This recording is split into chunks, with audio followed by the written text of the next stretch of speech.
Anche perché le nuove centrali a carbone, scusate, le nuove centrali a gas a ciclo combinato, quelle ultra efficienti, quelle efficienti il doppio rispetto alla vecchia centrale a olio piuttosto che a carbone, sono costrette a lavorare a 3.000 ore all'anno, quando i business plan delle aziende erano stati pensati per 6.500, 7.000 ore all'anno, proprio perché il sistema elettrico, non voglio entrare nei tecnicismi, non garantisce alle nuove centrali che utilizzano il combustibile fossile più pulito, meno inquinante, il gas, di produrre quello per cui sono state pensate. Quindi nuove grandi centrali non ne abbiamo bisogno, anche perché grazie al punto energia, finalmente nel 2005 abbiamo importato per il fotovoltaico, nel 2007 abbiamo esteso a tutte le altre fonti rinnovabili. Questo paese oggi può vantare oltre 7.000 MW di olio, può vantare oltre 3.500 MW di fotovoltaico. C'è stato in questi anni, non è che non è successo niente, non stiamo parlando degli anni 80. Oggi l'alternativa in questo paese è concreta,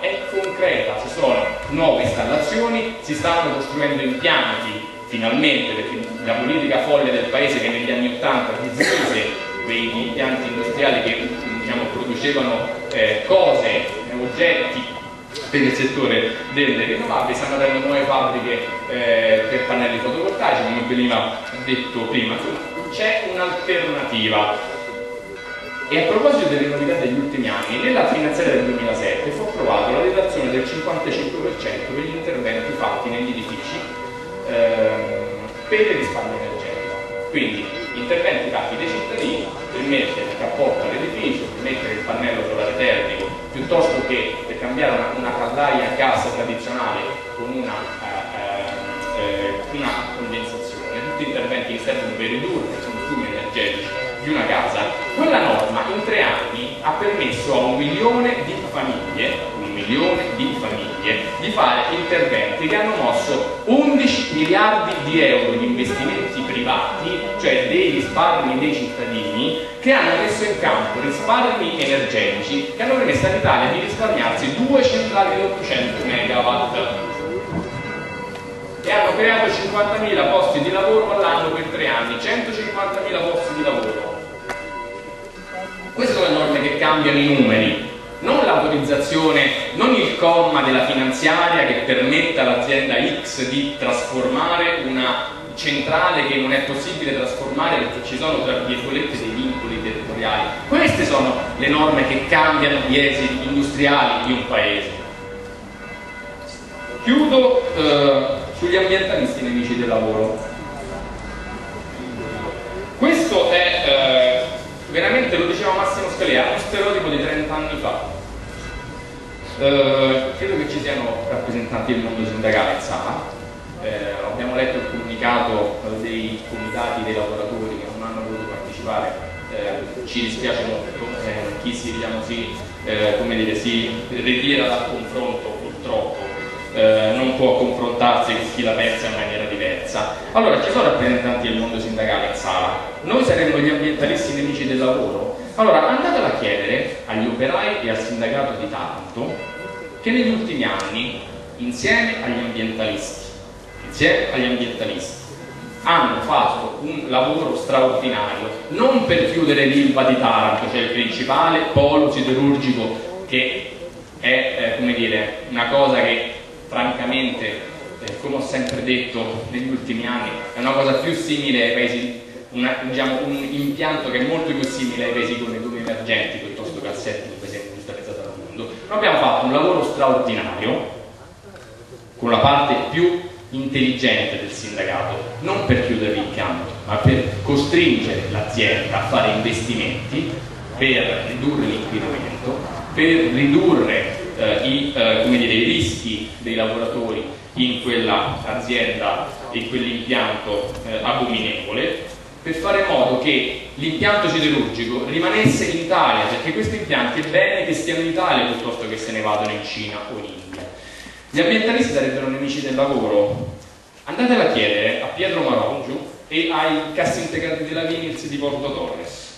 Negli ultimi anni abbiamo fatto un lavoro straordinario insieme, ambientalisti e gli operai della Vinyls di Porto Torres, per chiedere non di dismettere il polo industriale di Porto Torres, l'area petrolchimica, una delle tante che purtroppo, come dire, no, hanno fatto grandi danni ambientali in questo paese, grandi danni sanitari, che sono, come dire, in grande crisi non a causa degli ambientalisti, a causa della scarsa lungimiranza delle politiche industriali dei governi degli ultimi 20 anni e delle aziende. Andatelo a chiedere agli cassintegrati della Vinyls che lavoro che abbiamo fatto insieme. Guardate che se oggi Eni e Novamont a Porto Torres mettono in campo un investimento da 1,5 miliardi di euro per fare la più grande bioraffineria d'Europa, che produrrà bioplastiche, che produrrà biolubrificanti, che produrrà additivi per il settore dei pneumatici, è figlio del lavoro che gli ambientalisti hanno fatto con gli operai, altro che ambientalisti nemici del lavoro. Guardate, su questa vicenda, e torno a Porto Tolle, sono state, insomma, non è inutile ripercorrere le cose che sono state già dette fino adesso. Sono state fatte delle forzature veramente clamorose. Questo paese purtroppo negli ultimi anni si è abituato alle norme ad azienda, soprattutto all'azienda di una persona. Ecco, questa è una norma ad azienda, ma anzi ad centrale per certi versi. Guardate che non c'è bisogno di fare, diciamo, furberie, di fare atti come dire, da Repubblica delle banane. Ci sono dei vizi formali clamorosi e le indagini giudiziarie che poi hanno portato dei processi e alle condanne l'hanno dimostrato. Guardate che se continua così gli ambientalisti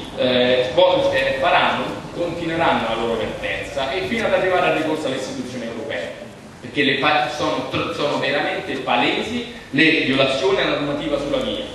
E vogliamo sapere che cosa ne pensa la Commissione europea rispetto a queste palesi violazioni rispetto alla norma sulla valutazione impatto ambientale. Chiudo sugli investimenti. Guardate che noi non vogliamo che i 2,5 miliardi di euro di Enel se ne vadano dall'Italia e vengano investiti in altri paesi, proprio per, come dire, per ripercorrere la storia Taranto, Porto Torres e Porto Tolle. Noi vogliamo che restino in Italia, ma vogliamo che questi siano investimenti che servono al paese, servono ai territori dove vengano messi in campo, ma servono al paese tutto. Puntare sul carbone sarebbe una scelta folle. Quando in questi anni raccontavamo che il nucleare non serviva e che il carbone non serviva, ci siamo sentiti più volte dire ma voi ambientalisti volete tornare all'età della pietra, voi ambientalisti volete tornare all'età della candela. Guardate, ci piacerebbe molto che in questo paese si percorresse la stessa strada che ha praticato la Germania, la principale potenza industriale europea, la terza potenza industriale al mondo, che con il governo Merkel, quindi un governo conservatore, ha deciso, dopo i fatti di Fukushima, non solo di chiudere le ultime centrali nucleari entro i prossimi 11 anni, quindi nel 2022 la Germania chiuderà definitivamente tutti i 17 reattori nucleari, ma nel 2050 la Germania produrrà il 100% di elettricità dalle fonti rinnovabili. Questo sarà possibile con le politiche sull'efficienza, questo sarà possibile con le politiche di sviluppo delle rinnovabili di oggi, questo sarà possibile con la ricerca sulle rinnovabili di domani, questo sarà possibile grazie agli investimenti sulla rete, che saranno fondamentali.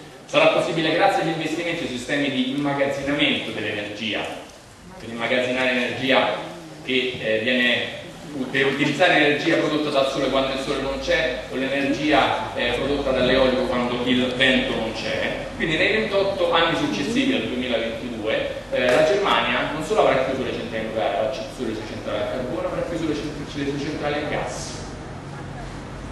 Ecco, noi insomma il primo bivio l'abbiamo superato, come dire, grazie al volere popolare, al referendum che riferisca al nucleare. Il secondo bivio è quello sul carbone. Ecco, ci piacerebbe molto che l'Italia seguisse la strada della Germania e non quella della